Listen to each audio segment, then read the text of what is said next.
Hello guys, welcome to our channel. This is Teja. అయితే Rajesh Mahasena, so వ్యక్తి గురించి నేను కొత్తగా మీ అందరికీ పరిచయం చేయాల్సిన అవసరం లేదు. సో తను ఒక దళిత పోరాట యోధుడిగా ఎదిగాడని చెప్పేసి అందరికీ తెలిసిన వ్యక్తి. అయితే దాని తర్వాత కొన్ని పొలిటికల్ పార్టీస్లో కూడా తను వెళ్ళి వాళ్ళతో కలిసి వర్క్ చేసి మళ్ళీ వెనక్కి కూడా వచ్చేసాడు. అయితే రీసెంట్గా ఏపీ ఎలక్షన్స్లో టీడీపీ వైపు నుంచి పి గన్నవరం అనే ఒక నియోజకవర్గం నుంచి ఎమ్మెల్యేగా ప్రకటించారు. దాని తర్వాత ఏమైందో తెలీదు, అతను పక్కన పెట్టేశారు. మొత్తానికి ఇప్పుడైతే టీడీపీ క్యాడర్ కానీ జనసేన క్యాడర్ కానీ ఎవరు కూడా అతన్ని పట్టించుకోవట్లేదు.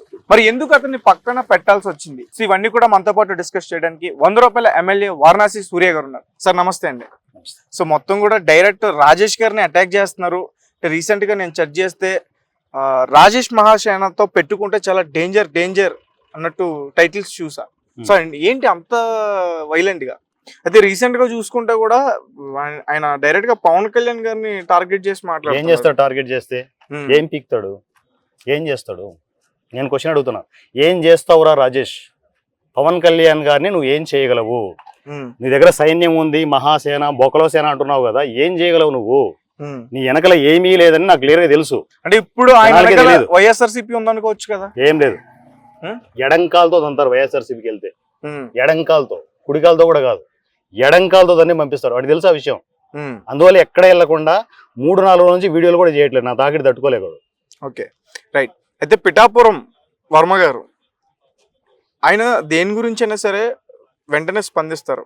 మరి అలాంటిది పిఠాపురంలో పవన్ కళ్యాణ్ గారిని నేను ఓడిస్తానంటూ రాజేష్ మహాసేన కొన్ని వీడియోలు అయితే పెట్టడం జరిగింది. మరి వర్మ గారు ఎందుకు ఖండించలేదు రాజేష్ మహాసేన మాటల్ని?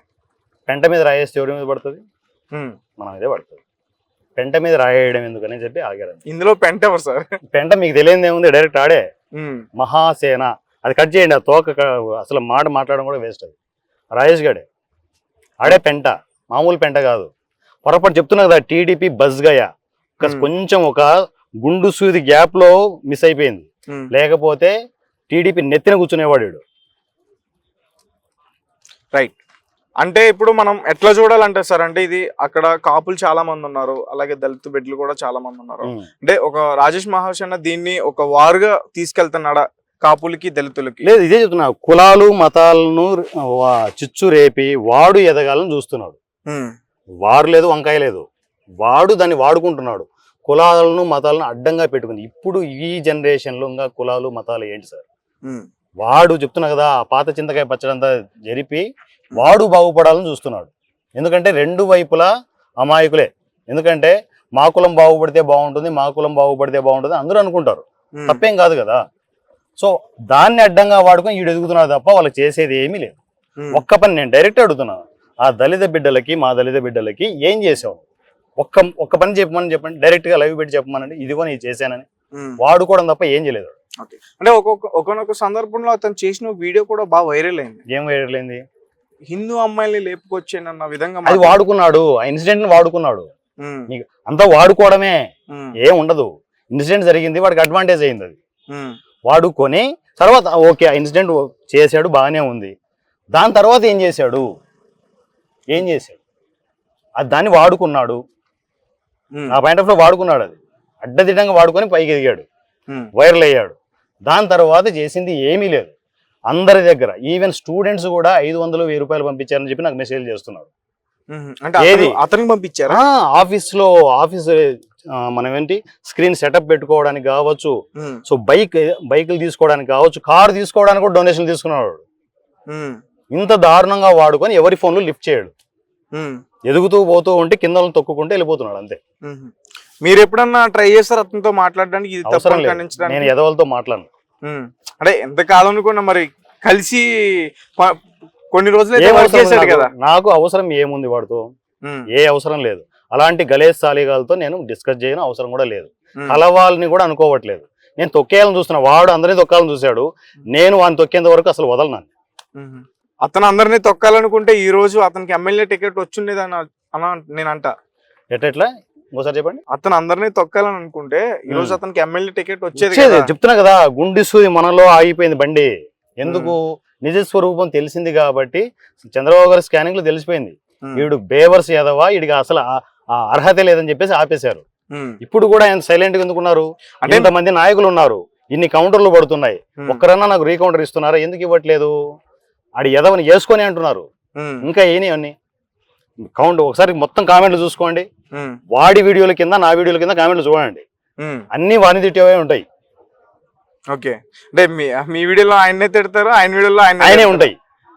సో ఎందుకంటే ఆ బాధ తట్టుకోలేక, టార్చర్ తట్టుకోలేక 2-3 రోజులు వీడియోలు కూడా చేయట్లేదు వాడు. ఏం చేయాలో దిక్కు తెలియక త్రిశంకు స్వర్గంలో ఉన్నాడు వాడు.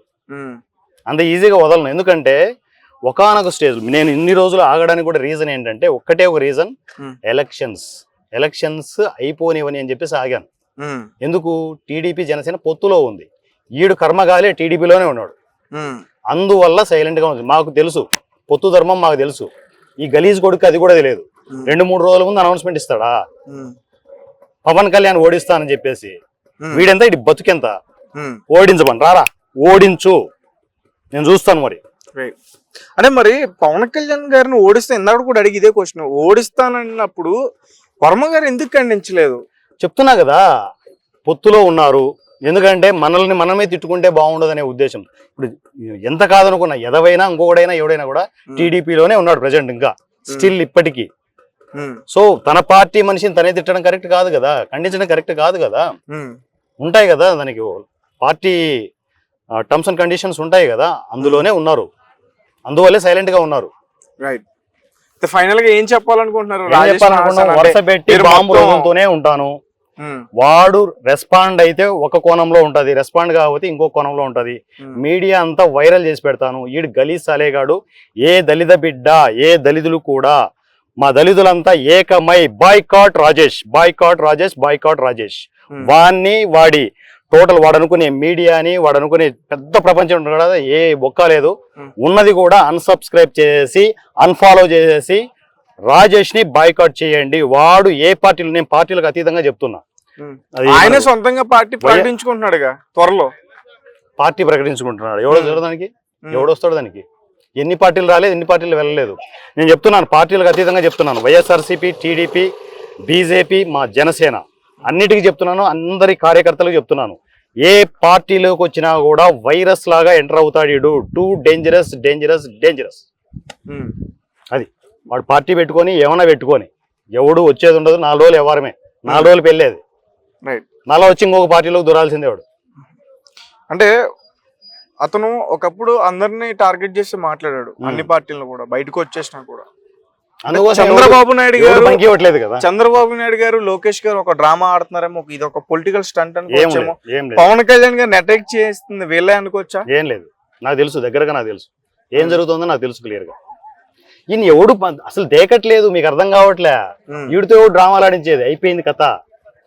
ఏ పార్టీ దగ్గరికి తీసుకోదు, ఏ పార్టీ కూడా. నాకు తెలిసి ఏదైనా ఒక పార్టీ దగ్గరికి తీసుకుంటుందంటే కేఏ పాల్ పార్టీ దగ్గరికి తీసుకోవచ్చు, దానిలోకి వెళ్ళి చెమ్మచెక్క ఆడుకోలేడు. ఓకే, సో ఇందాక చాలా అంతర్గత విషయాలు బయట పెడతాను అంటున్నారు, ఏంటి అవి? చెప్తా, స్టెప్ బై స్టెప్ చెప్తా. ఇది ఫస్ట్ ఎపిసోడ్, మళ్ళీ వచ్చినప్పుడు నెక్స్ట్ ఏంటనే ప్లాన్ చేద్దాం. అంటే ఎక్కువగా ఎలాంటి విషయాలు తెలుసుకోవచ్చు? చాలా విషయాలు తెలుసుకోవచ్చు.